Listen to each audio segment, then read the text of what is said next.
hay que romper el hielo. Tengo una pregunta relacionada con la inteligencia artificial. Ya se la pasó, es una Aparte suerte. de, Se la pasó la doctora. ya se está viendo que la informática y la inteligencia artificial obviamente van de la mano, pero dentro del Sahara hay una carrera la cual ayuda mucho a la inteligencia artificial para el uso espacial.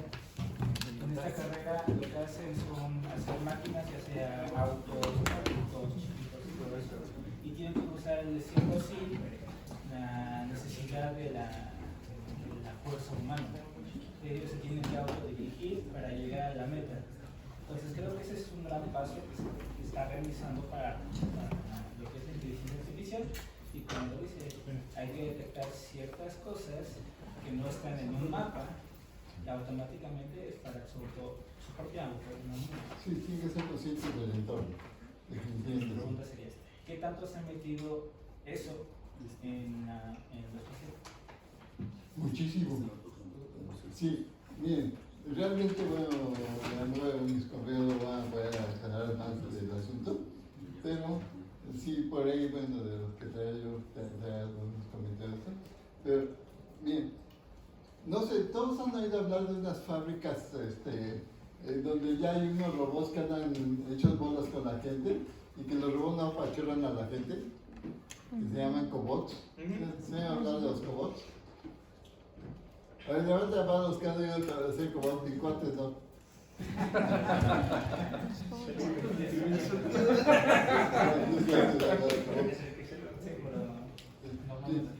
Bien, olvídense el área espacial, más les vale jugar con los cobots.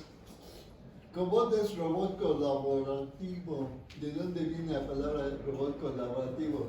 Que en la fábrica están revueltos, yo voy todo así. Perdón por mi cafecito, para evitar que truene. Y va pasando el robot por la pantalla y adivinen qué debe hacer el robot. Pues se debe de detener sin que se le derrame lo que llevaba en la mano. ¿Saben el broncón tecnológico que es lograr eso? Y todavía patean al pobre robot. Eso es un cobot. Y ya están muchas fábricas en el mundo, incluyendo en México, ya están, ya tienen cobots dando guerra ahí. Esos son los...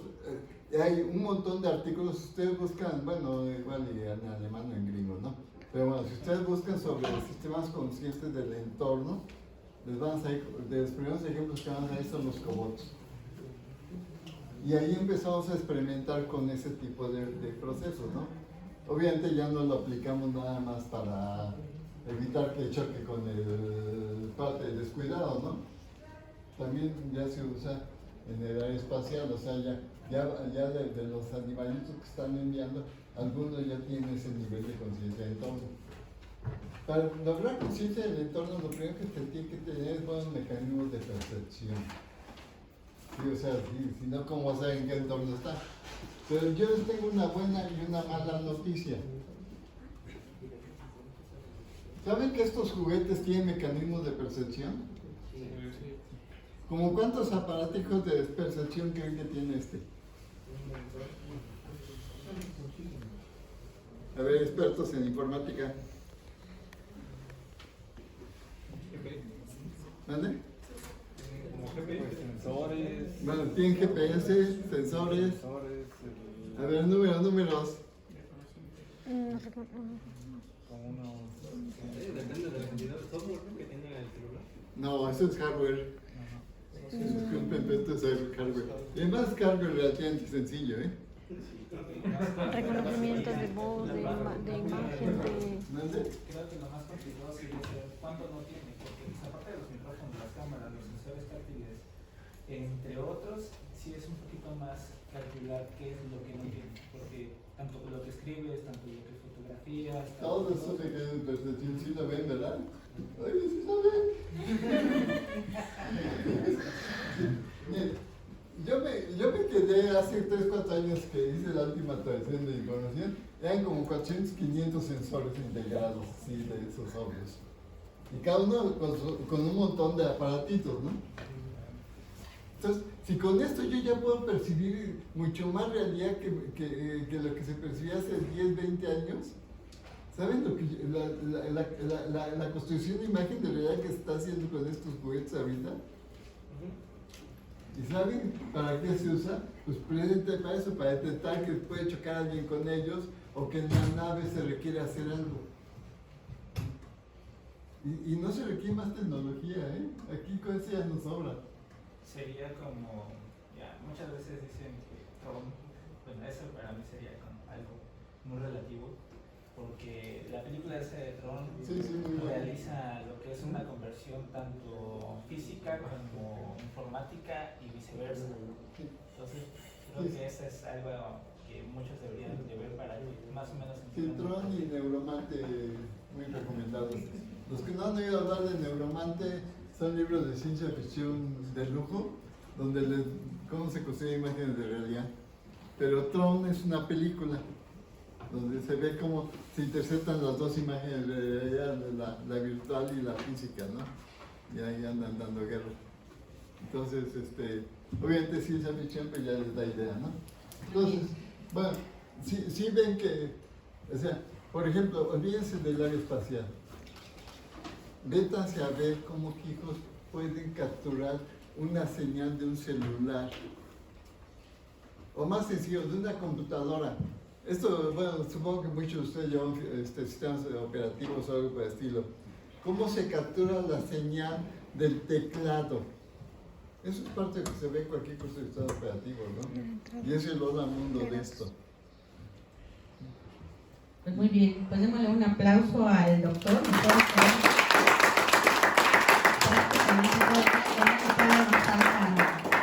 Momentos. Doctor, muchísimas gracias. Me parece que el tecnológico le tiene un presente. No sé si sea mezcal, pero si no es mezcal, ¿cómo será? ¡Ay, una caja! No es sensitiva, pero bueno. En agradecimiento por el Grupo de Ingeniería Informática del Instituto Tecnológico del Valle de Oaxaca, le queremos entregar el siguiente presente, el cual es una artesanía originaria de Oaxaca.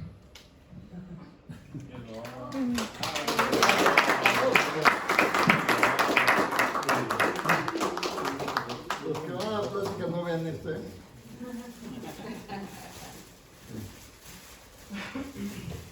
¿En serio? Muy bien, un aplauso.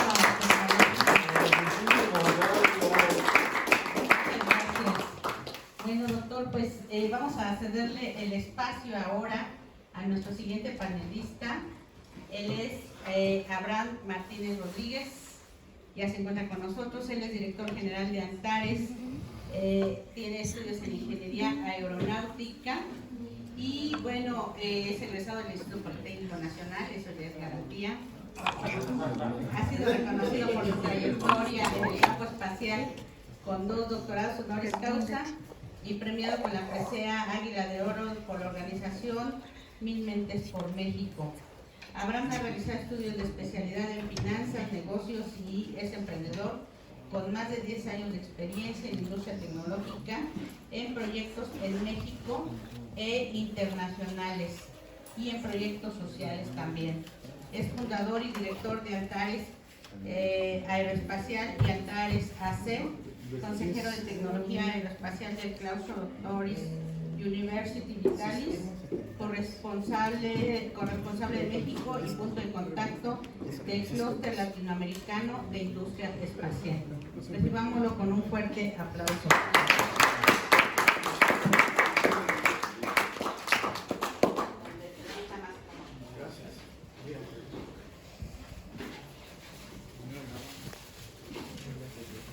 A ver, dejen ya nada más que pongo la presentación.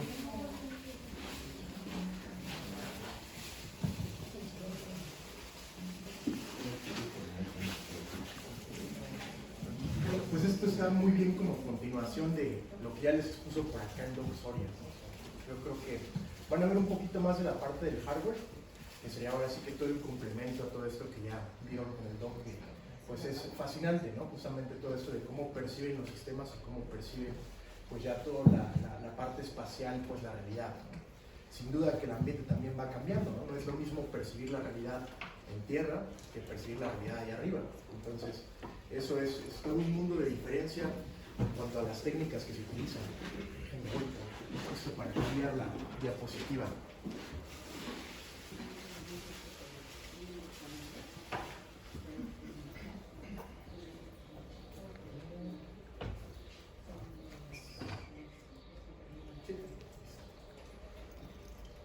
Bueno, para introducirnos un poquito más a esto, vamos a hablar un poco de lo del sector espacial, ¿no? Vamos, tenemos diferentes épocas, por ejemplo, tenemos de los que fue de 1700 a 1800, y pues apenas estábamos hablando de que el ser humano estaba descubriendo los secretos del vuelo, ¿no? Obviamente pues hay un antecedente de eso en las leyendas, ¿no? Con Dédalo Ícaro, no sé si hayan escuchado eso, la parte griega, ¿no? Que escaparon de una prisión y que pues supuestamente pegaban con alas o con un plumaje muy elegante para poder escapar, ¿no? Pero pues suena fantasioso, ¿no? Realmente, ¿no? Yo creo que sí, los primeros antecedentes los podemos encontrar en Francia, donde empezaron a hacer globos o lo que se denominan vehículos más ligeros que el aire, y se les llaman vehículos más ligeros que el aire porque en realidad toda su densidad total se podría decir que permite que la fuerza de flotabilidad sea mayor y se sustente, ¿no? O digamos vaya subiendo, ¿no? De ahí ya tenemos lo que serían los siguientes años, en donde pues empiezan a hacerse esas concepciones ya de un vehículo, como se le denomina, un aerodino, donde ya las partes tenemos una cola, ¿no? Como de un avión. Se fijan, ya empezamos con esa noción de un motor, pero pues como que faltaba poncho, ¿no? Porque ahí nuestro motor eran las piernas humanas, ¿no? Entonces era donde realmente hasta pues tenías que dar la vida por volar, ¿no? Y hay catástrofes, por supuesto, ¿no? Entonces viene ya un avance en la aerodinámica. La aerodinámica es una ciencia que estudia el vuelo, sobre todo la parte de cómo interacciona un cuerpo cuando vas avanzando. Por ejemplo, ustedes lo pueden notar simplemente cuando sacan la mano por su vehículo y van avanzando, pues sienten que los jala el viento, ¿no? Entonces, digamos, esa fuerza o esas fuerzas que se generan en todos los cuerpos cuando se mueven por el aire, se le denomina pues, fuerzas aerodinámicas, y el campo que las estudia es la aerodinámica, ¿no? Entonces, ahí ya viene un estudio más formal justamente de la aerodinámica, y se da cuenta el ser humano que esto era esencial para poder emprender el vuelo, ¿no? Entonces, todavía no tenemos sistemas informáticos aquí, o realmente son pues, prácticamente piedras voladoras, ¿no? Lo podríamos decir así. Creo que ahí más bien quien percibía la realidad o el sistema informático en sí, pues era el ser humano, ¿no? Porque él que iba controlando, él que iba persiguiendo todo esto para poder hacerlo, ¿no? Empieza ya una evolución con instrumentos también de esta parte hasta 1911 al 58, y bueno, esto ya es porque pues se incorporan motores, ya tenemos ahora sí sistemas de propulsión, ya una configuración más grande, y aquí es donde ya empieza ahora sí a jugar un papel importante. También, si se fijan, es cuando se empiezan a desarrollar ya las primeras computadoras un poco más convencionales, la electrónica también se desarrolla, y pues bueno, ¿no? Ya tenemos un poco más de sistemas que nos permiten saber cómo y pues en dónde estamos, ¿no? A lo mejor configurar el velocímetro, el tacómetro, giroscopios para ver la posición inercial en la que estamos, y bueno, ¿no? Es la primera incursión de sensores. Ya ahora sí tenemos la era espacial, ¿no? Con la Guerra Fría, en donde ya se vuelve una norma, y a partir de ahí pues hay un avance exponencial en los sistemas, ¿no? Tanto que pues ha cambiado mucho la forma de diseñar las cosas, ¿no? Un avión antes, por ejemplo, o una nave espacial, se diseñaban para que todo mecánicamente cuadrara. Por ejemplo, un avión se le dice que se diseña establemente, o se diseñaba establemente porque tú no querías que pues, el avión fuera inestable, ¿no? Entonces, antes era esa la ideología de los ingenieros en aeronáutica de diseñar un avión. Al día de hoy, pues ya es diferente, ¿no? Incluso a veces te atreves a diseñarlo de manera inestable, porque cuando lo haces inestable se hace más maniobrable, ¿no? O sea, se hace más rápido, puede girar más, puede virar más, pero esto es solamente porque tiene sistemas de control avanzados.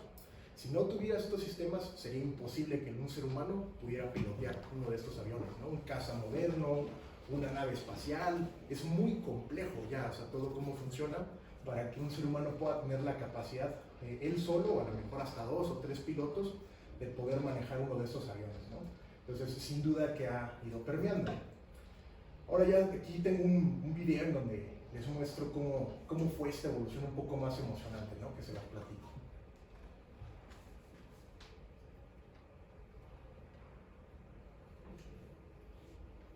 Aquí tenemos en el 26 el primer lanzamiento, ¿no? Bueno, sobre todo con con motores líquidos, ¿no? Porque los chinos ya lo hacían desde eones, ¿no? Antes de esto. Y empieza, obviamente, con fallas.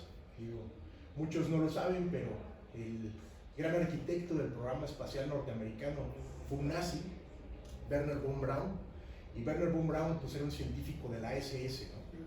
Entonces realmente pues él es el que de algún modo impulsa toda esa tecnología. Y todavía más curioso, ¿no? Disney fue quien impulsó la parte de comunicación de que eso se debería hacer en Estados Unidos, ¿no? Gracias a algunos comerciales y algunos programas que Disney le ayudó a grabar a Wernher von Braun, se supo en el público que era importante esto, que debían de invertir a Estados Unidos pues, en una campaña espacial, ¿no? Pero también estaba la Guerra Fría, estaba todo ese tema de que los rusos van a lanzar una bomba nuclear. Ahí el camarada Nikita Khrushchev pues estaba muy, en ese momento había mucha índole política, y él decía que mientras los estadounidenses tenían fábricas de salchichas, que ellos hacían así como los estadounidenses salchichas, pero misiles, ¿no? Entonces les metía miedo y pues multitud de cosas así que obviamente los mantenía en una guerra fría, ¿no? Prácticamente. Entonces eso hizo que avanzara muchísimo la tecnología y pues empezar a explorar demasiado el espacio, ¿no? Ahí tenemos las misiones a la Luna, donde ya tenemos pues obviamente el Apolo 11, el Apolo 12, el Apolo 13, que incluso hay una película, ¿no? Donde ustedes pudieron ver un buen de proezas, no sé si por ahí la vieron, pero muy interesante porque nos muestra algunas fallas que se pueden tener en una misión espacial. Y así fue evolucionando, ¿no? Ya tenemos las sondas, por ejemplo, que nos platicaba el Doc Soria, donde pues ya es más complejo cada vez, ¿no? Y se fijan, cada vez interviene menos el ser humano. Y esto es porque obviamente subir a un ser humano implica energía en que lo mantengas vivo, en que respire, todo lo que necesitas, ¿no? Y con el avance de los sensores, justamente esto que platicaba el Doc de la percepción de cómo perciben los sistemas en la realidad, se va haciendo cada vez más contundente que era mucho mejor mandar sistemas embebidos computacionales, ¿no? Sistemas basados en sensores que nos permitieran medir y cuantificar o experimentar o hacer experimentos para poder, pues de algún modo, realizar las misiones que se estaban planteando. Y aquí tenemos las épocas del transbordador espacial, ¿no? Donde pues ya es un poco de mucho más avance, ya unas máquinas muy complejas, ¿no? Y para algunos que no lo sepan, por ahí pues el diseñador de todo el sistema de potencia de la Estación Espacial Internacional es mexicano. Él se llama Francisco Alanís, vive ahorita en Texas, un amigo por ahí, y bueno, ¿no? Él nos ha platicado de cómo fue todo este reto de diseñar pues, los sistemas de potencia tanto del transbordador espacial como de la Estación Espacial Internacional, ¿no? Una cuestión muy interesante, ¿no? Que pocos imaginan que fue un mexicano el que lo hizo, ¿no? Pero pues realmente sí, ¿no? Nacido en Nuevo León. Ya vemos ahora sí los avances que les decía, ¿no? Estos cohetes que llegan y aterrizan solos, pensándose hace quizás 15 años, era una locura. O sea, nadie se imaginaba que un cohete como los SpaceX, así que llega y aterriza solo, pudiera pasar. Sí había conceptos, por ejemplo, como el de Lockheed Martin, o había incluso conceptos alemanes, y algunos que sí lo lograron, pero ya hablando en una escala industrial, realmente pocos lo creían, ¿no? Y lo que lo permitió otra vez, pues fueron los sistemas informáticos, los sistemas computacionales, los sensores. Definitivamente eso dio el giro a todo el campo espacial. Y pues bueno, lo que falta, ¿no? O sea, yo creo que vienen muchas tecnologías que van a seguir cambiando este rubro. Ahora, en particular, les vengo a platicar más de lo que son los satélites. Los satélites finalmente es un sistema de la información, ¿no? Es un sistema de información porque realmente lo que bajas o lo que tú estás haciendo con el satélite es bajando comunicación sobre lo que está pasando ahí arriba, o sobre lo que el satélite detecta ahí arriba que está pasando aquí abajo, o en otro planeta, o multitud de cosas y aplicaciones que ahorita vamos a ver, ¿no? Pero en pocas palabras, un satélite es un sistema de información. Ahora, si se fijan, tenemos varios tipos de satélites, ¿no? Tenemos desde algunos muy pequeñitos, que pueden ser pues, prácticamente de ese tamaño.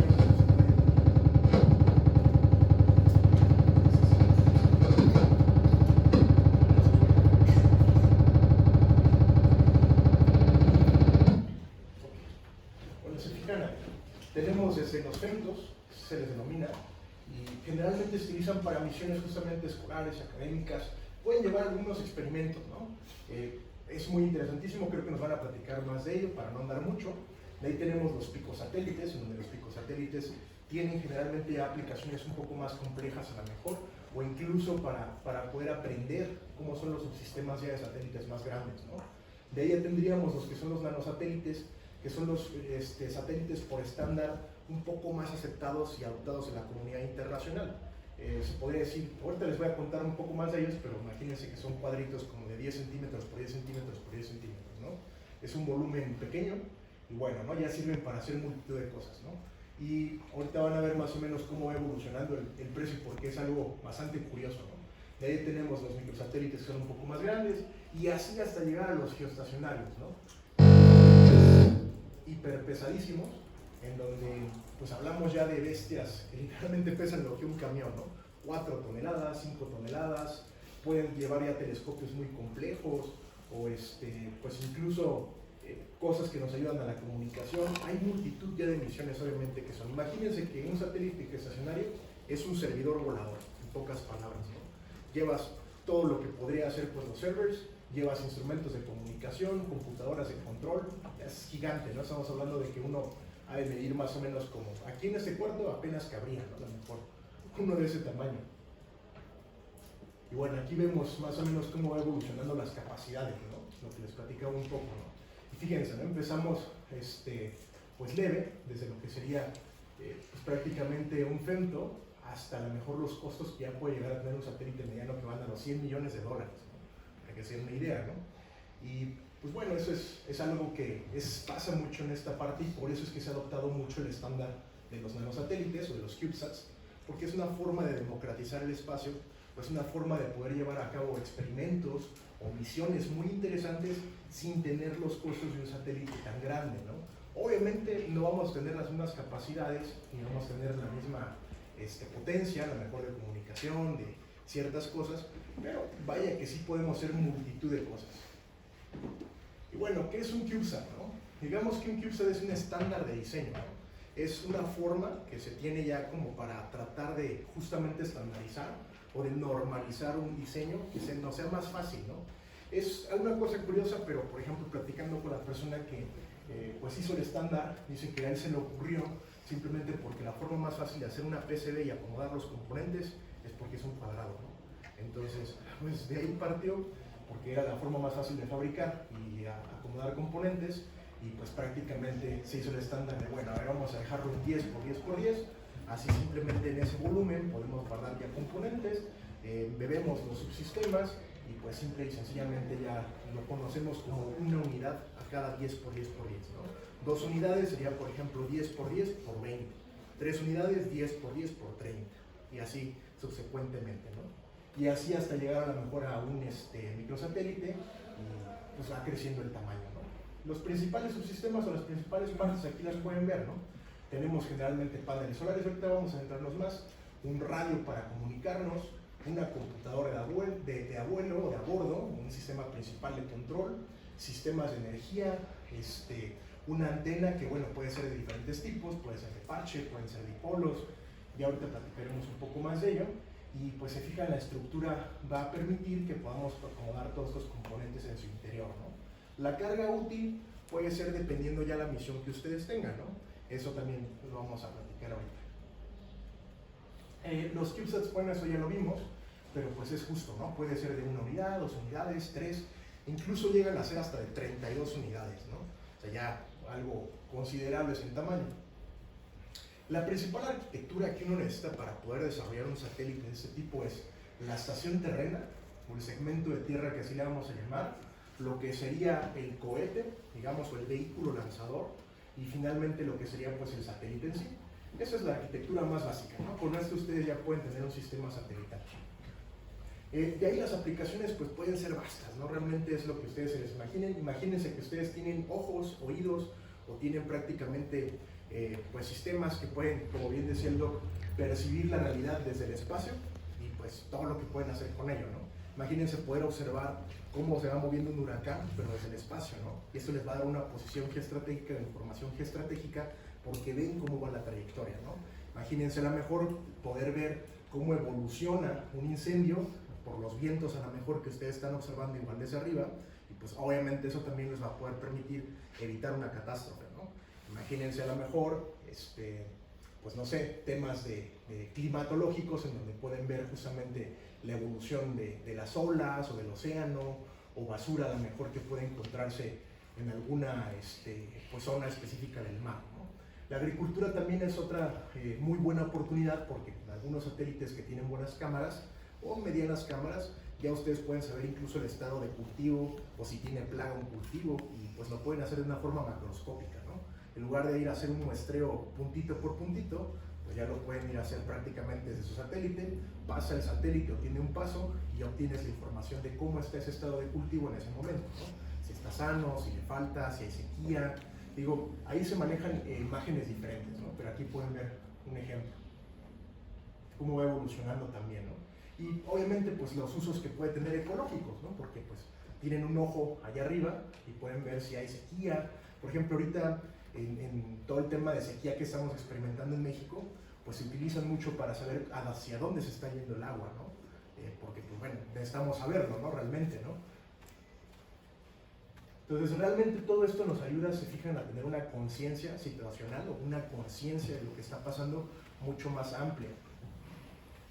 Monitoreo climático, pues bueno, también es lo que mencionábamos, ¿no? Y vemos cómo va avanzando pues un huracán, ¿no? Y esto, pues todos los modelos que podemos hacer, ¿no? Hay incluso aplicaciones, ayer platicábamos con una aseguradora, ¿no?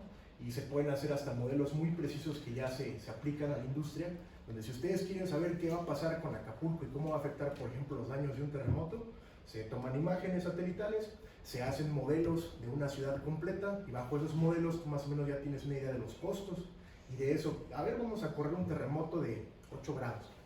Bueno, ya vas a ver qué va a pasar con tu seguro, cuánta lana te vas a tener que preparar para poder pagar todas esas pérdidas, ¿no?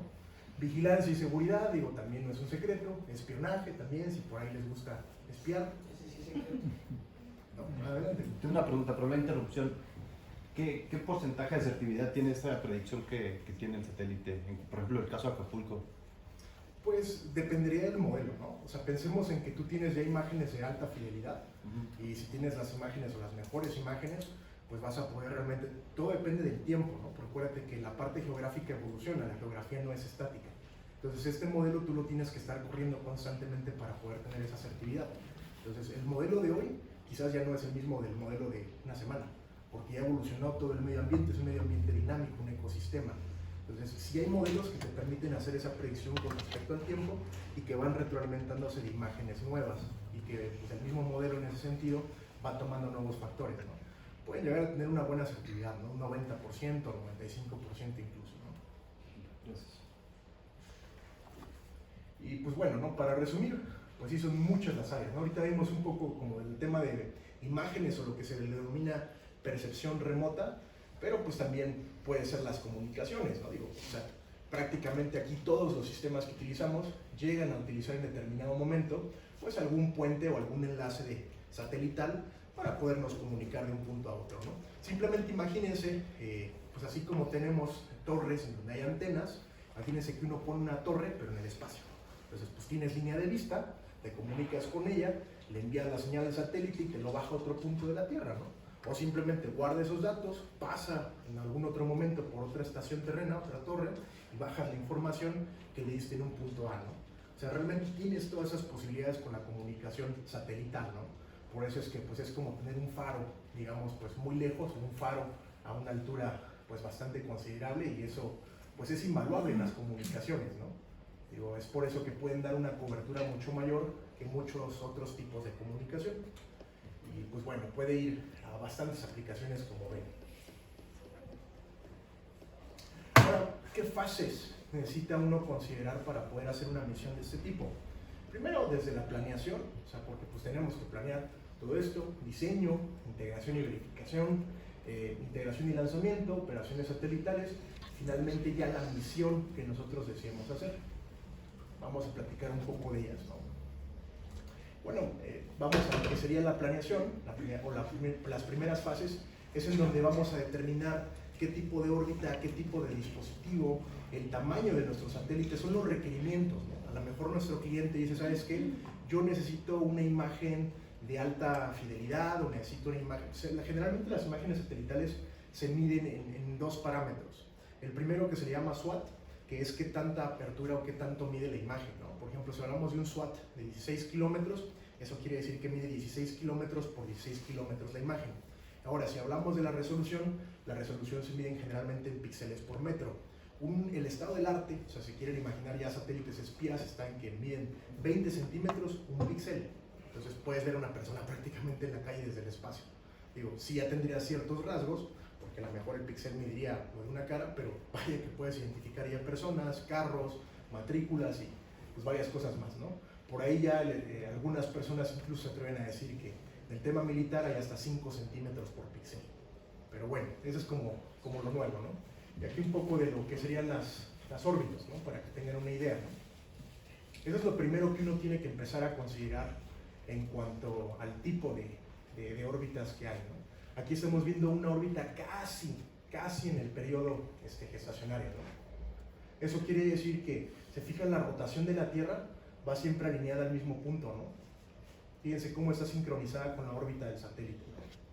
Entonces esto es si ustedes quisieran a lo mejor tener un satélite que se comunique siempre con el mismo punto. En cambio, fíjense, por ejemplo, una órbita baja supera la velocidad de rotación de la Tierra y le das varias vueltas más, ¿no? Entonces ahí ya, dependiendo del tipo de misión, pues tú vas a escoger una órbita u otra órbita, ¿no? Ahí vemos una órbita intermedia. Esta órbita media son, por ejemplo, las que utilizan los sistemas satelitales o de posicionamiento satelital, como el GPS o el GLONASS, por ejemplo, en el tema pues de Rusia, o el Beidou en el tema de China, o el Galileo en el tema de Europa, ¿no? Porque no solo existe el GPS, existen varios sistemas satelitales de posicionamiento. Y a ver, aquí una pregunta capciosa: ¿por qué es gratis el GPS? ¿Por qué se imaginan que nadie nos cobra si se necesitan mantener multitud de satélites? Estamos regalando nuestra información. ¿Qué pasa si alguien nos la paga? ¿Qué pasaría con todos sus sistemas prácticamente militares, con tus sistemas de navegación? Pues se quedan obsoletos, ¿no? Eso quiere decir que la nación o el grupo o el bloque que no tenga un sistema de posicionamiento es demasiado vulnerable, ¿no? Por eso es que los rusos, los chinos o los europeos tienen el propio, ¿no? Por si a alguien se le ocurre apagárselos, pues yo tengo el mío. Y seguimos viendo ya las órbitas gestacionarias. Si se fijan, son las que, como les decía, se mantienen puntos fijos, ¿no? Lo que sería ya el tema. Imagínense que el satélite siempre va aquí, ¿no? Siempre vas a tener en línea de vista y va viajando contigo.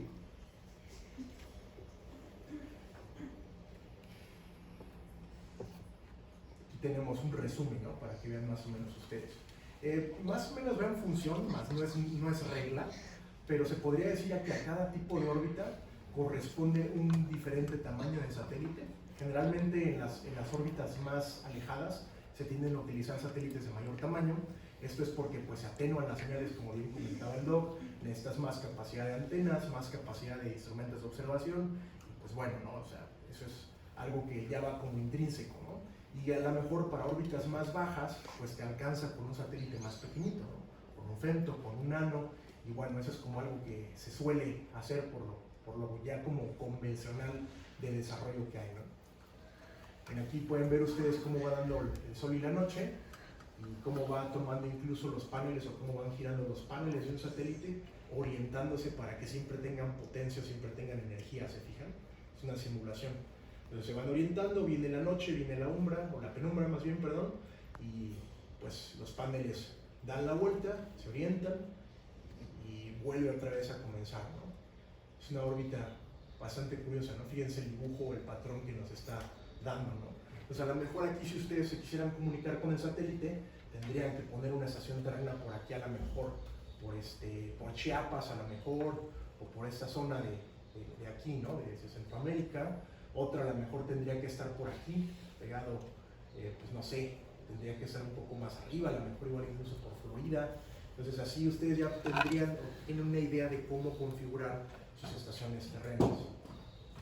Bueno, y esto es ya comentando como las misiones CubeSats que se llegan a utilizar generalmente órbitas de ese tipo, porque pues es más fácil así mapear la Tierra, o es más fácil tener acceso a la Tierra, ¿no? Se llaman órbitas polares, y bueno, ¿no? van a, si se fijan sobre los polos, dándole vuelta, y pues de esta forma se facilita pues todo ese proceso.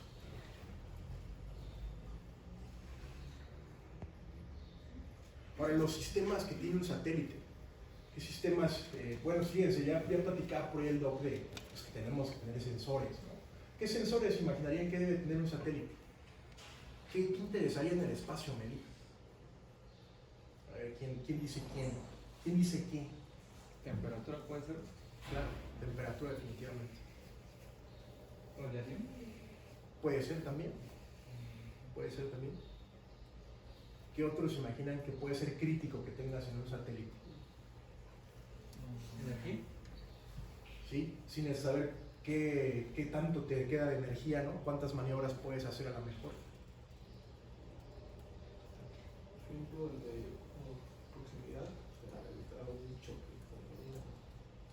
Podría ser si tuvieras un freno, pero imagínate que vas a 40.000 kilómetros por hora, ya como que ya a lo mejor y no te frenas tan fácil, ¿no? Pero si a lo mejor pudieras tener una posibilidad de frenar, quizás sería una buena opción.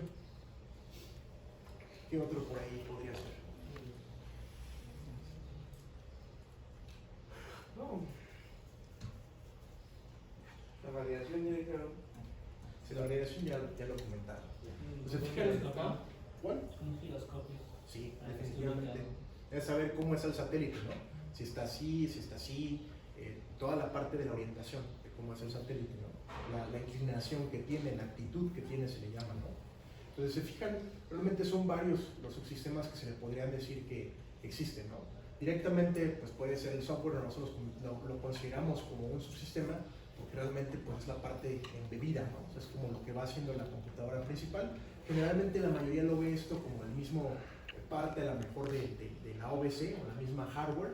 Sin embargo, yo creo que sí tienen que ser separados, ¿no? Después tiene lo que sería el control de potencia, que es toda la parte que nos controla justamente qué tanto estatus de carga tienen las baterías, cómo están cargando los paneles solares, cómo se tienen que desplegar los mecanismos de los paneles para que podamos cargar los satélites. Y bueno, ¿no? Tenemos ahora sí lo que sería el Ground Control Systems. Eso sería todo el segmento de tierra, ¿no? Como vieron, las antenas, los radios, los transceptores que están en tierra. Y bueno, ya tendríamos aquí la interfaz de usuario, ¿no? Que la interfaz de usuario sería todo el control de emisión que ustedes ven en las misiones, por ejemplo, de la NASA, o a lo mejor algunas más adecuadas al contexto de emisión que estén realizando, ¿no? Control térmico, imagínense, ¿cómo qué temperatura se imaginan que hay en el espacio? Sí, o sea, es bien extremo, ¿no? Pues necesitas tener, ya sea de manera pasiva o de manera, en los satélites más grandes, formas que te permitan pues, proteger tus componentes, ¿no? O sea, algún aislante o algo que al menos te permita protegerlo, ¿no? De aquí ya tendríamos el manejo y adquisición de datos, que puede ser una tarjeta separada, puede ser la misma que se le considera la computadora principal, y pues todos los sensores, ¿no? Todo lo que estamos hablando que necesita el satélite para posicionarse, ubicarse, saber en qué inclinación está, si le está afectando la radiación o no, y pues todo eso que le va a dar pues esa percepción al sistema, ¿no? Aquí vemos un poco de un satélite, por ejemplo, de 3 unidades, es lo que están viendo por ejemplo aquí. Vemos una cámara, que sería la carga útil. De la cámara, si fijan, estamos viendo la parte de comunicaciones, vemos pues una tarjeta de comunicación, sería lo que es el radio, el transceiver se le denomina, porque pues tanto es receptor como transmisor. De ahí ya veríamos lo que sería la EPS, que es un sistema de control de la energía, las baterías, todo el módulo de las baterías, y vemos aquí lo que sería nuestro sistema de control de actitud. El sistema de control de actitud, imagínense que funciona por 2 formas, ¿no? Generalmente son algo que se le denominan inner wheels, que son ruedas de inercia, que son, ustedes imagínense que es como una especie como de rueda que empieza a girar bastante rápido, y esto pues nos genera un torque, entonces empieza a girar el satélite. O quieren que gire para el otro lado, la otra rueda está orientada hacia el otro sentido y ya otra vez gira hacia el otro lado. Y de otra forma se pueden hacer con algo que se les denomina magnetorquers. Los magnetorquers son, pues ahora sí que bobinas que están alineadas a lo mejor o desalineadas 90 grados entre sí y que generan un par magnético entre sí y generan otra vez pues, un par donde mueven la actitud del satélite, ¿no? Es lo principal. Digo, aquí ya imagínense la precisión que necesitamos para poderle tomar una foto a la Tierra desde el espacio y que no salga corrida y que no salgamos ahí, se nos movió, ¿no?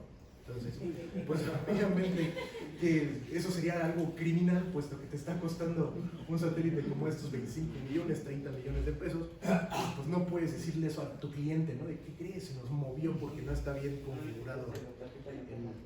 No le quitaste la tapa, ¿no? A la cámara, ¿no? Esa estaría buena, ¿eh? ¿Qué crees? Se nos olvidó quitar la tapa a la cámara. Bueno, aquí vemos los subsistemas, ¿no? Ya desglosados. Fijan, vemos las antenas, vemos la carga útil que pueden ser cámaras o más antenas, o dependiendo la misión que tengamos, ¿no? Vemos la computadora principal, vemos el sistema de potencia, la estructura, porque pues, obviamente tenemos que tener algo que resista. Imagínense volar en un cohete, ¿no? Pues es bien violento. Va subiendo y va vibrando, va haciendo choques, el aire va haciendo resistencia y si hay turbulencia, de repente caes en una zona donde hay a lo mejor cierto vacío. Es violento el lanzamiento de un cohete, pues necesitas una estructura que soporte todo eso. Y bueno, pues si se fijan, lo que primero vamos a hacer en esta fase, como hemos quedado en las fases, es desarrollar, escoger todos los sistemas que vamos a utilizar, ya sea que nosotros los desarrollemos o bien los adquiramos de manera comercial. Algo que se debe de saber es que generalmente entre más cosas pruebes desde cero, pues más riesgo tienes de que te falle, ¿no? Por supuesto, ¿no? Entonces, ahí tú tienes que nivelar los riesgos de cómo vas a configurar tu satélite para que sea algo adecuado, ¿no? Vienen ya procesos arduos de integración en donde vas a ver compatibilidades electrónicas, magnéticas, compatibilidades estructurales, de forma, porque pues no es como integrar, ahora sí que pues un cochecito, ¿no? O sea, sí está complejo a veces eso, ¿no? Entonces, ya aquí vienen todas esas pruebas de validación en donde pruebas los componentes por separado, ves qué tal se comportan, los metes a bancos de pruebas y ahora sí ya tienes un precedente para poder empezar esa integración ya del satélite, ¿no?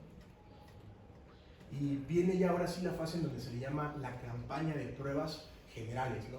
Y esta campaña de pruebas generales es en donde ya tienes tu satélite integrado y ya empiezas a hacer pruebas, por ejemplo, de vibraciones para el cohete, pues ahora sí que de despliegue pirotécnico, porque hay dos tipos o hay varios tipos de sistemas, pero principalmente los que se despliega un satélite de un cohete es con pirotecnia, es decir, literalmente explota un perno o explota una carga explosiva y ya sale el satélite del cohete, ¿no? O bien por sistemas de aire o sistemas a lo mejor mecánicos de resorte, pero todo esto son cargas en la parte del satélite, ¿no? Todo esto nos implica un esfuerzo y que pues pueda fallar. Entonces tenemos de ahí ya todas las pruebas de sensores, que está bien, y generalmente pues puede ser, ¿no? Por ejemplo, esto en México se puede realizar aquí, si hay laboratorios donde se puede realizar, sin embargo se vuelve a rehacer generalmente en las instalaciones autorizadas por quien te lo va a lanzar generalmente en Estados Unidos. Ya finalmente pruebas todo esto y ya se podría decir que estás preparado para integrar con el vehículo de lanzamiento, que es el siguiente punto, ¿no? Ya es el 4, ¿no?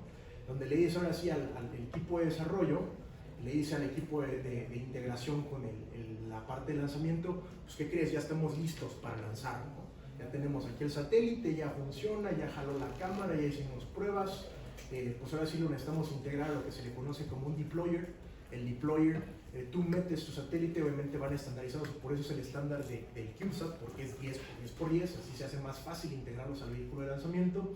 Y ya directamente, ya sea que tú lances con SpaceX, por ejemplo, con la NASA, o con, no sé, ISRO, que es de la India, o Rusia, o diferentes agencias, o próximamente ya les platicaremos aquí que estamos trabajando en lanzadores, pues ya te integras, ¿no? Te integras a lo que sería la cofia del payload, que es esta parte de la punta del cohete que vemos aquí. Esto que está aquí pequeñito es esto que vemos en dimensiones, ¿no?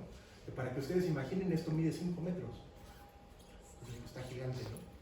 Y bueno, ¿no? Ya lo integras y ahora sí se va el lanzamiento al espacio y viene el mecanismo de despliegue, ¿no? Ya a lo mejor ahí tú puedes tener diferentes misiones, a lo mejor tu misión es todavía que vayas más lejos, o como Colmena, por ejemplo, que contrataron a una empresa y la empresa estadounidense los iba a llevar o los prometió llevar pues a la parte de la superficie lunar, sin embargo pues fallaron, ¿no?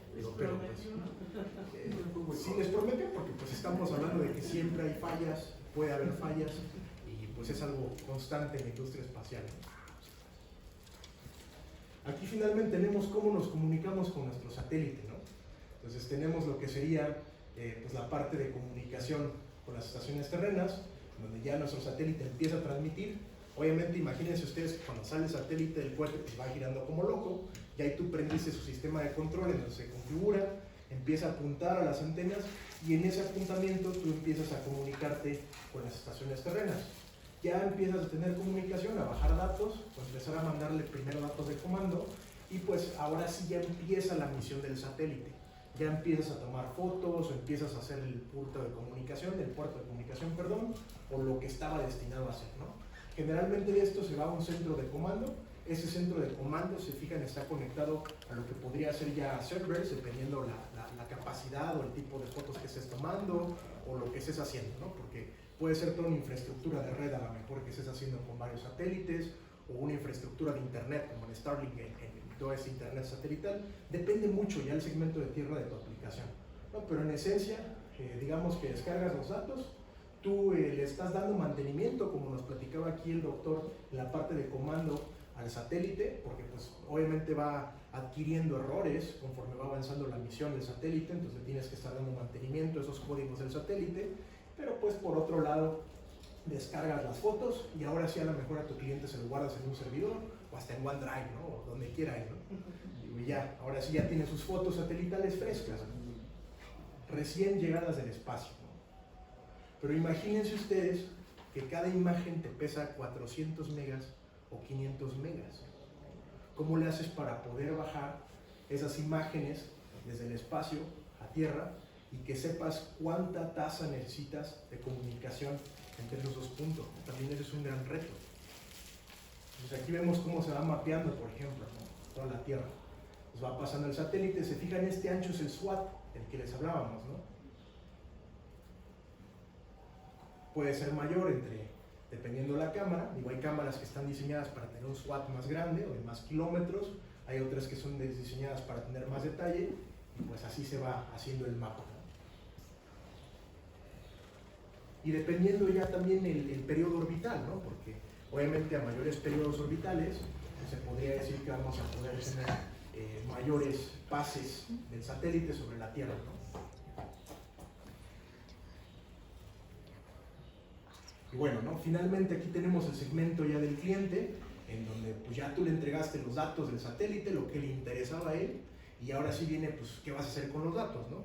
Generalmente aquí los clientes no tienen idea de qué van a hacer con los datos, nos ha tocado, vamos a conversarles, y a veces uno los mismos los tiene que asesorar en cuanto a qué bases va a funcionar o qué tipo de aplicaciones puede realizar, ¿no? O sea, a lo mejor juntan bases de datos con el INEGI, o a lo mejor quieren, a ver, necesito una aplicación de catástrofes, o necesito medir o cuantificar cómo le está afectando este fenómeno a la selva del Amazonas. Y bueno, y dice, oye, pues yo solo tengo un satélite, para eso necesitaría más. Ah, bueno, pues a lo mejor necesito fusionar con otros satélites, contratar más imágenes satelitales, o ver los datos que ya hay públicos de lo que está pasando a lo mejor en la Amazonia, con alguna organización no gubernamental, organizaciones gubernamentales, hacer modelos de datos y pues esto empezarlo a lo mejor a desplegar en todo lo que son modelos estadísticos. De estos modelos estadísticos llevar un modelado matemático que nos permita justamente, como lo que platicamos hace rato, de las catástrofes o de los seguros, o a lo mejor del crecimiento poblacional, o lo que ustedes quieran estudiar, pues, ¿no? Simplemente. Y de esto ya ustedes lo despliegan a lo mejor en un mapa, ¿no? Para que eso se vea ya pues traducido a una información ya de toma de decisiones, ¿no? Obviamente va subiendo, se va haciendo abstracto y de ahí ya sale a una información que nos puede permitir tomar decisiones. Entonces, si se fijan, si lo resumimos, pues todo eso es el sistema, ¿no? Tenemos el sector, digamos, espacial, que es lo que está en órbita, el sector en tierra. El lanzador es el puente entre estos dos, o sea, es el que nos lleva, es nuestro punto de acceso, ¿no? De ahí tendríamos lo que es el sistema satelital, tendríamos lo que es nuestro bus del satélite, donde ya platicamos de nuestros subsistemas, que son para darle corriente, para orientarlo, para poder permitir que haga su función como computadora principal, las cámaras, lo que lleve, ¿no? De ahí pasa el segmento de tierra, donde platicamos que lo recibe una antena, los radios, todo eso, pasa al segmento de comando que está controlando y finalmente al segmento de cliente, que ya es la misión que va a operar. Y bueno, pues voy a platicarles un poco ya de lo que estamos haciendo, y realmente lo que es Antares, digamos que tenemos dos secciones o dos segmentos principales, uno que es enfocado a la tecnología, otro que está enfocado más que nada al desarrollo aeroespacial, y principalmente, antes que nada, lo que intentamos, o el precedente que intentamos tener, es hacer un programa espacial que pueda impactar pues tanto en el emprendimiento latinoamericano, que pueda ser sostenible en algún momento en Latinoamérica, y pues sobre todo desarrollar esto, ¿no? Know-how centrado pues sobre todo en la región, que nos pueda permitir cierta autonomía o en algún momento escalar a tener proveedores de esto en la región. Porque bueno, pues, si nos ponemos a pensar, realmente los proveedores, por ejemplo, de los que existen hoy en día, están todavía en una etapa muy poco madura, ¿no? No desarrollan todavía productos o realmente no entran todavía en una competitividad de mercado internacional. Entonces, un poco de lo que intentamos aquí es que si en algún momento podamos facilitar eso o colaborar con personas que estén interesadas en hacer todo esto para hacerlo conjuntamente aquí, ¿no? Que de algún modo es lo que ya hizo Estados Unidos, hizo Europa, hizo Rusia, pero pues nosotros tenemos que hacerlo solos, ¿no? Esa es una realidad y que tenemos que avanzar. Y bueno, otra vez nos centramos en los tres módulos o en los tres grandes segmentos, en la parte de tierra, en la parte de las cargas útiles o lo que va a subir, y finalmente en la parte de los vehículos de lanzamiento, ¿no? Nos coordinamos en dos principales coordinaciones. Aquí ya conocieron a David, que es la coordinación de sistemas mecánicos, pero bueno, la de sistemas embebidos se enfoca en diseñar y desarrollar antenas, radios, por ejemplo, estaciones terrenas, toda la parte de software que se vaya a comunicar con las ondas, sistemas de control, porque imagínense ustedes, diseñamos cohetes o motores cohete, esto es dificilísimo porque a veces no tenemos acceso a los instrumentos que tendría una agencia espacial, entonces tenemos que hacerlo todo desde cero, ¿no? Obviamente, a veces en este contexto económico en México, pues no tienes el lujo de gastar $1 millón en algo. Entonces lo tienes que hacer tú como puedas, y pues eso es a lo que se enfoca un poquito esta división, ¿no? La parte de instrumentación, pues sería justamente la que hace esa labor, ¿no? Y ahí la parte mecánica, ¿no? En donde se enfoca más que nada a los lanzadores, a las estructuras, a hacer las partes, por ejemplo, es una cámara de pruebas, y pues bueno, ¿no? Todo lo que se requiera en infraestructura, pues ya más de hardware mecánico para poder lograr pues las misiones, ¿no? Todo lo que hace Boom. Todo lo que hace Boom, exactamente, ¿no?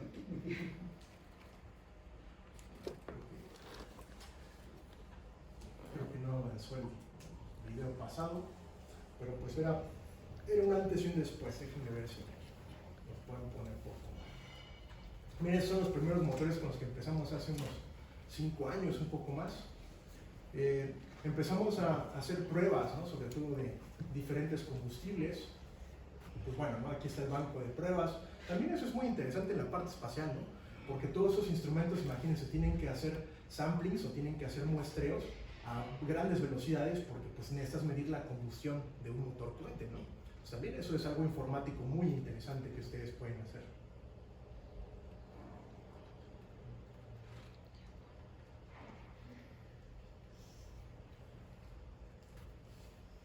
Y bueno, pues obviamente es la escalabilidad a veces la que nos cuesta trabajo, ¿no? Ahorita les platico un poco más de eso. ¿En dónde hiciste estas pruebas, güey? Eso en el Estado de México, ¿no? Pero varían los lugares, ¿no? Es el primer lugar que pudimos tener como mayor acceso. ¿Tuviste que solicitar algún tipo de permisos para eso? No por el tipo de combustibles, pero después cuando evolucionamos sí. Entonces esos combustibles no están regulados, ¿no? Pero en teoría para los militares todo está regulado, pero pues es en conveniencia de ellos, ¿no? Entonces, pues, ya depende igual de ese contexto. Pero pues sí, para el caso, por ejemplo, de este ya es un vuelo. Vemos.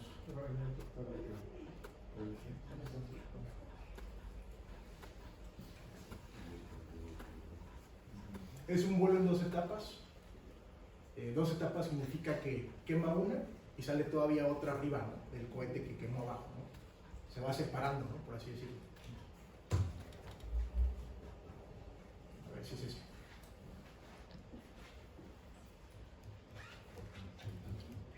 Son cohetes medianos, ¿no? Por ejemplo, estamos hablando de un cohete de 3,80 metros, ¿no? O sea, sí, alto, pues, pero realmente pues, todavía es mediano, ¿no? No es muy grande.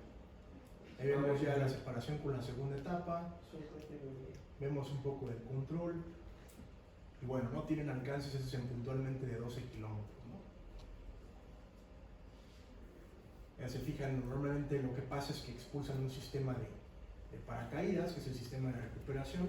A veces expulsan hasta 2 y ahora imagínense por qué está controlado esto, también más sensores, ¿no? Tienes que saber que estás cayendo, tienes que saber que vas a una velocidad, detectar esa caída libre y que no lo lances desde antes, porque ojo, ya nos ha pasado que se nos expulsa el paracaídas cuando va subiendo, ¿no? Entonces ya vale más de todo.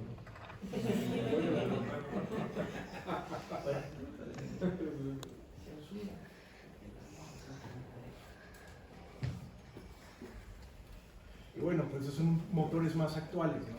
Eso sí, ya necesitas permisos. Claro. Y hablamos de varios kilogramos, bueno, de varios cientos de kilogramos. Este es el Genesis. Todavía no le llega. Ahorita van a ver uno ya que se requeriría como para el Génesis, porque eso es ahorita, digamos, lo más grande que hemos probado, pero todavía nos falta, ¿no? Eso es, que no tiene sonido porque eso es eso es una cuestión que necesitamos escalar todavía, ¿no? Porque cada vez se va haciendo más complejo. Estas son pruebas de ustedes, son Sí. ejemplos. O sea, cada vez se va haciendo más complejo porque necesitamos ya incluso hasta desarrollar tus fábricas para combustibles, ¿no? O sea, no es lo mismo que tú gastes, no sé, 50 gramos de combustible. Es, por ejemplo, una... A ver, creo que ya tiene sonido, vamos a regresar. Regresa al otro, regresa. Ahorita vamos a ver.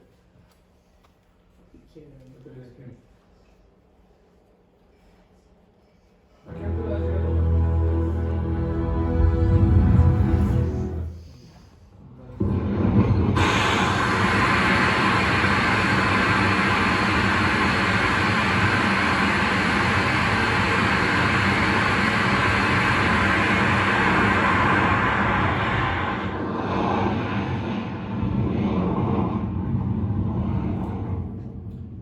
De la altura nos hemos detenido porque el Génesis está programado hasta 250, pero pues hasta 30, ¿no? O sea, el siguiente salto que queremos es ya suborbital, porque si no vamos a estar haciendo mucha iteración. Por ejemplo, ese es el mapa de ruta que llevamos. Déjenme les enseño el último video. Lo que estuvieron viendo ahí son simulaciones. Otro campo importante de la parte de cómo se intersecciona la informática con este campo espacial, pues es en esto, ¿no? O sea, necesitamos simular otra vez qué pasa con la realidad. Y pues, ¿quién hace estos programas? Pues generalmente un equipo multidisciplinario de entre matemáticos, informáticos, no sé, personas enfocadas en software. Y bueno, ¿no? Aquí esto puntualmente es una interfase de ANSYS y son simulaciones que hemos hecho. Es, por ejemplo, para un motor cohete, ¿no? Entonces estamos viendo cómo se expanden los flujos en un gas adentro de lo que se le denomina una tobera, que son esas campanas que ustedes ven en los motores.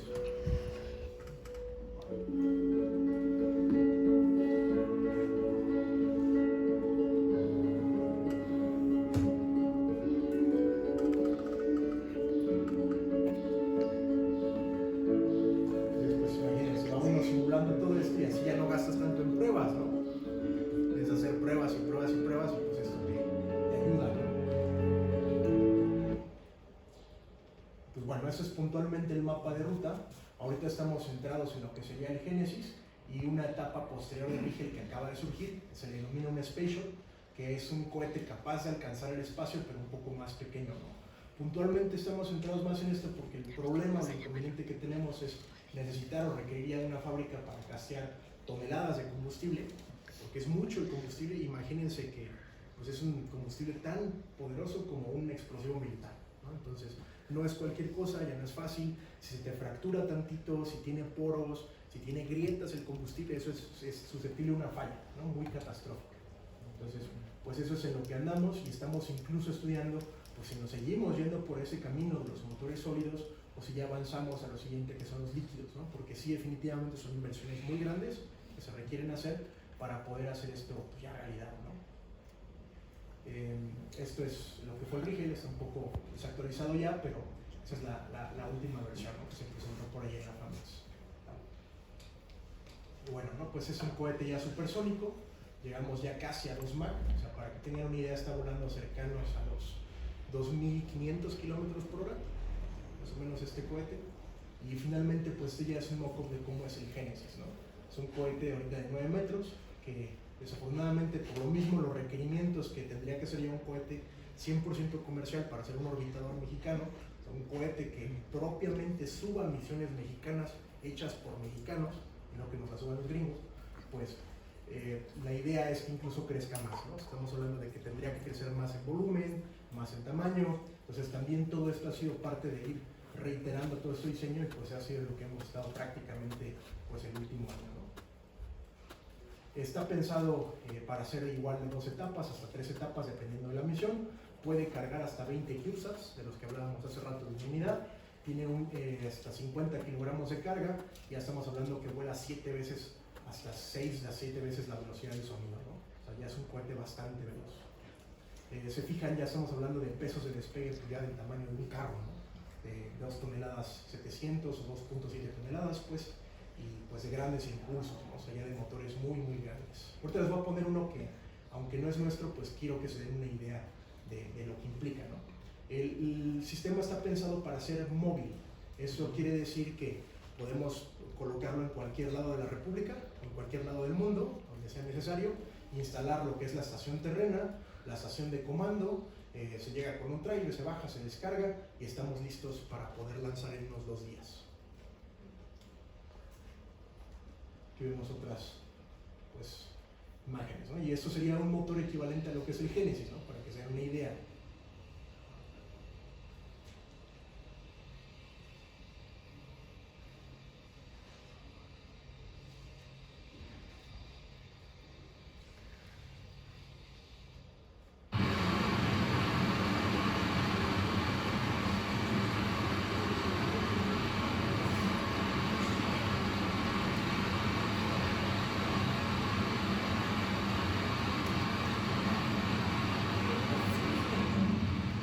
Sí requiere ya bastante pues desarrollo, ¿no? No solamente de la infraestructura, sino de todo el contexto, ¿no? La instrumentación, y les vuelvo a repetir, lo hacemos prácticamente todo, entonces también por eso es que es difícil a veces avanzar en ese mismo contexto, ¿no?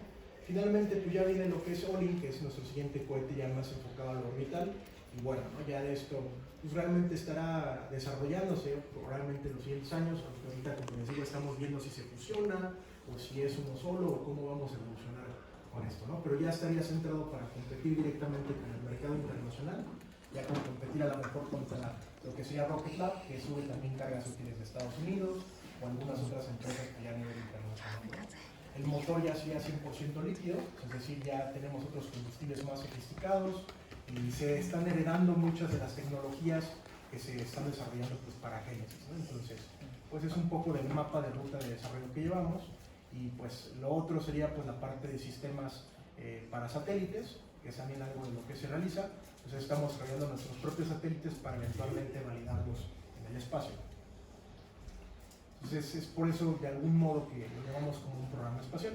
Este es un proyecto para medir las velocidades de combustión de los combustibles, pero ahí también se aplica mucha informática por la velocidad de los sensores, por los modelados matemáticos y toda la conjunción que se necesita para poder medir qué tan rápido es o no un combustible.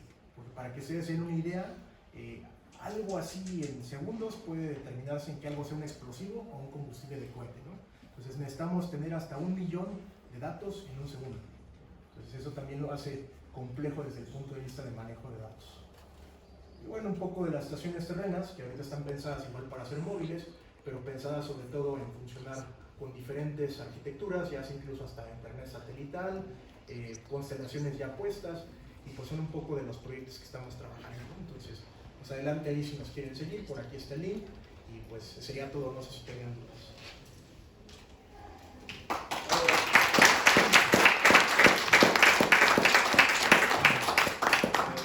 Luis Carlos Casares sigue, estás viendo la transmisión. Dice, muchas buenas tardes, saludos desde Chihuahua. Dice, muy interesante todo lo que has explicado, muchas gracias. Perfecto, gracias. Doctor, una pregunta. ¿Quién controla las órbitas de los satélites? ¿Hay alguien que realmente lo regula y dice por acá puedes irte, por acá no te puedes ir? Sí. Digamos que cuando tú vas a hacer una misión satelital, tienes que pedirle permiso. Aquí principalmente en México hay una autoridad que es el Instituto de Telecomunicaciones Federales, y ellos te van comunicando ya con diferentes instancias, ¿no? Quien realmente lo hace a nivel internacional es la UNOSA, que es como un organismo de la ONU pero enfocado en la parte espacial, y ellos ya lo hacen con la ITU. La ITU es otro organismo que tiene, digamos, un institucional, la ONU, pero para regular todas las frecuencias de radio a nivel internacional. Entonces tú vas pidiendo permiso a ellos de que vas a utilizar una nueva frecuencia, de que vas a utilizar un nuevo proceso de un satélite y te van dando ya ellos cabida, ¿no? Incluso ellos te dicen, ¿sabes qué? Pues sí puedes utilizar tal órbita porque está libre, o la órbita que estás proponiendo no, o sabes que las frecuencias, las bandas de frecuencia que estás proponiendo están ocupadas, etcétera, etcétera, ¿no? Hacen todo un estudio, digamos, dependiendo del impacto de tu satélite, ¿no? Eso evitan las colisiones en su momento. Ande. Y también me imagino que eso está mapeado como para que los cohetes que salen al espacio no choquen también con lo que ya está orbitando alrededor del planeta, ¿no? Sí, que ahí también hay más consideraciones, ¿no? Porque el punto de lanzamiento, pues tienes que tener consideraciones de buen clima, de que a lo mejor tengas tanta cantidad de días soleados por días nublados, por días en donde haya vientos, que no son lugares donde el viento te incide mucho, ¿no? Porque también eso puede afectar. Aparte de ello, pues que tengas a lo mejor una buena inserción, un buen posicionamiento respecto al Ecuador, porque entre más al Ecuador, más aprovechas la rotación de la Tierra para poder utilizar menos combustible, ¿no? Entonces todo eso ya va impactando en que tengas una buena misión y también pues no tengas un problema allá arriba, ¿no? La última, para Estados Unidos, Cabo Cañaveral es un punto estratégico para lanzamientos. Para México, ¿cuál sería? Hay varios, fíjate. O sea, la respuesta rápida sí sería que podría ser, por ejemplo, un lugar como Cancún, o a lo mejor el sur. ¿Por qué? Porque estás pegado al Atlántico y hay un punto donde puedes salir simplemente hacia allá, ¿no? Sin embargo, hay personas que se han atrevido a decir que puede ser Chihuahua o que puede ser incluso Sonora. Sin embargo, puede ser más complejo porque pues tienes que hacer toda esa rotación por el territorio mexicano. Hay más riesgo. Sin embargo, los rusos lo hacen desde Baikonur y Baikonur está en medio de una masa continental. Entonces sí es posible. O sea, podríamos hacerlo, como dice por aquí el Doc, también en Salina Cruz, porque pues es un estrecho pequeño y a lo mejor desde ahí pues, sales directamente pues, al Atlántico, ¿no? Muchas gracias. O sea, sí puede ser, yo creo que hacia el sur, o un lugar en donde esté costa y sobre todo que esté despejado, ¿no? Que no haya gente. Luis Carlos Casares nos pregunta, ¿cuáles son las normas que regulan el proceso desde el diseño hasta el propio lanzamiento del cohete? Ok, bueno, eso depende de los estándares de diseño que utilices. Realmente normativas hay internacionales que se basan en la ISO 9100, que es como una extensión de la ISO 9001, sin embargo está aplicada a sistemas espaciales.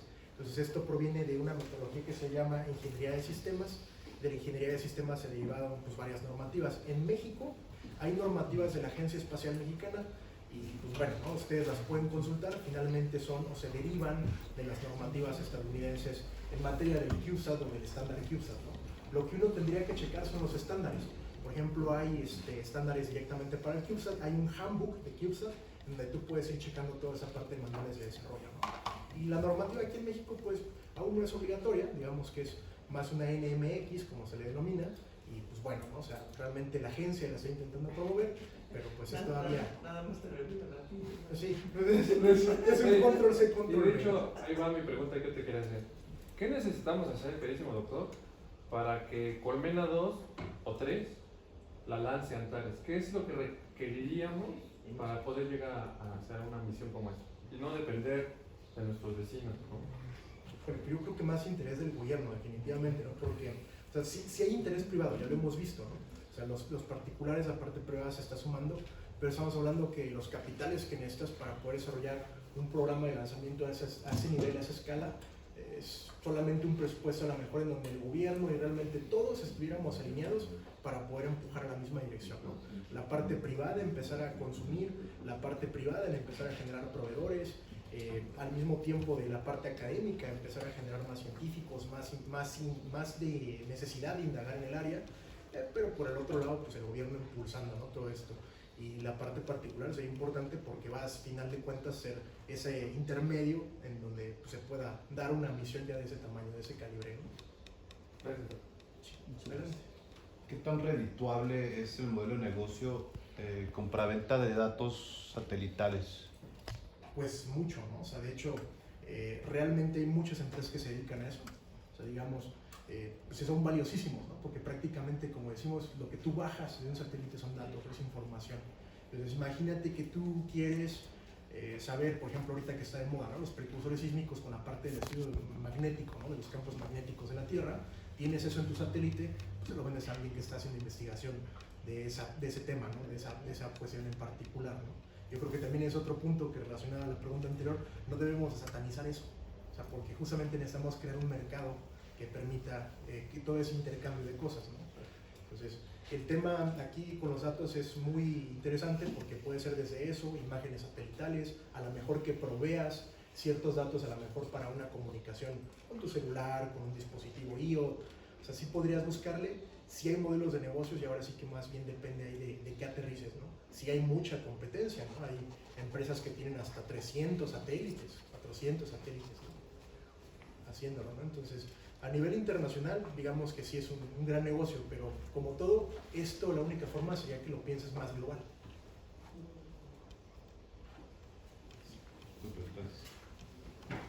Hablando un poquito más de satélites, Starlink, los satélites de Starlink, ¿a qué órbita navegan? Son órbitas bajas, son 1 kilómetros, si no mal recuerdo. Okay. ¿Y qué tan grandes son? Son un poco más grandes que un CubeSat, o sea, estamos hablando que debe ser como un CubeSat de 6 unidades. Son muy chiquitos. De hecho, son un poco más delgados, o sea, mejor que un CubeSat, un poquito más o menos del tamaño de unos 8 centímetros, 10 centímetros, así, y larguito, ¿no? Más o menos como por este bueno, como por unos 30 centímetros, 40 centímetros de largo, por unos 20 centímetros de ancho y 10 centímetros de así, profundidad. ¿Cómo ves la industria del internet satelital? ¿Será como algo a lo cual podamos aspirar para ser competitivos?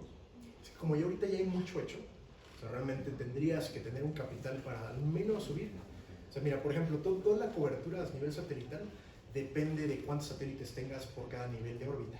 Por ejemplo, para tener la cobertura total en órbita baja necesitas 32 satélites mínimos, 32 a 36.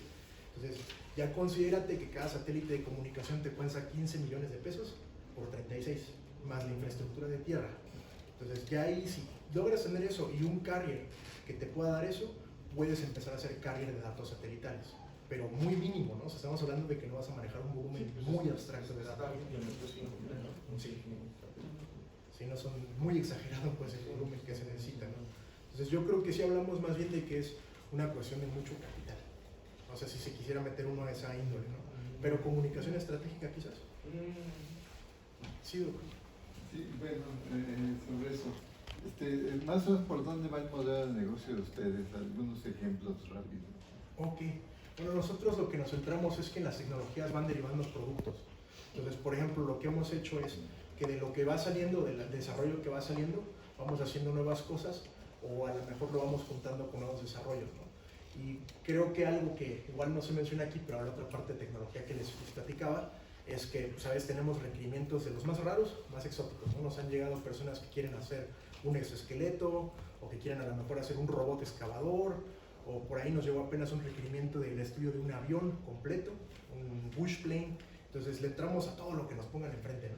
No le decimos que no a nada y bajamos un poco, tratamos de bajar la tecnología o hacerla compatible al menos, cuando se puede, de lo que hacemos en la parte espacial con la parte, digamos, como más de negocio, ¿no?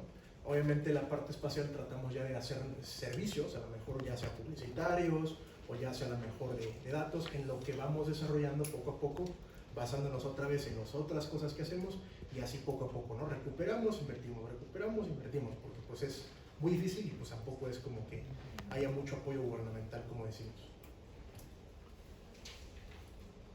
No sé si... Sí, adelante. Alguna vez una persona me comentó que en ocasiones hay que hacer cosas que no son de nuestro agrado para poder hacer cosas que nos agradan. Y en ese caso, ¿qué tan lejos estás?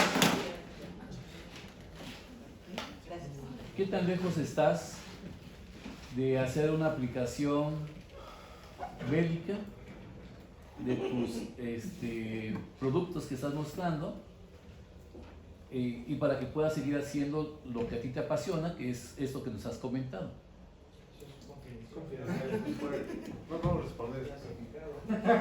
Bueno, pues hay el sistema, mira, nosotros lo vemos y de hecho platicando con muchos colegas, a veces es desafortunado, pero el sector espacial no existe sin el sector de defensa.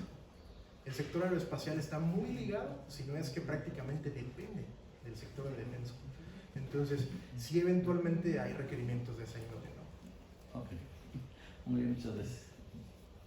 Pues muy bien, vamos a darle un aplauso muy fuerte.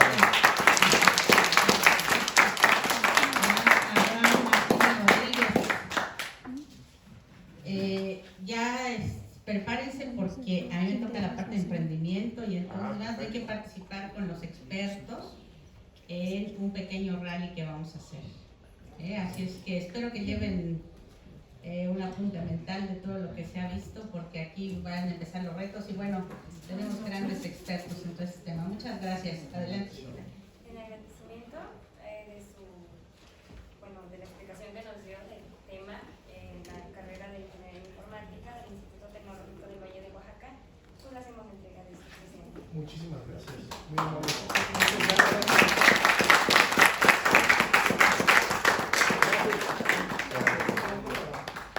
Dice que lo abra o que se lo ponga como o que se lo beba, no sabemos qué sea. Sí, sí, ya. Una cojeta.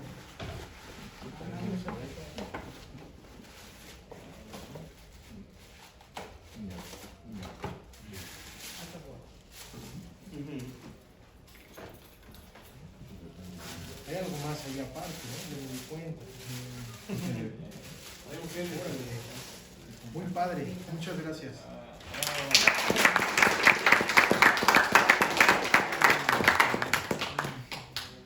Es una novela de meditación. Wow. Muy amables. Viendo aquí la cámara.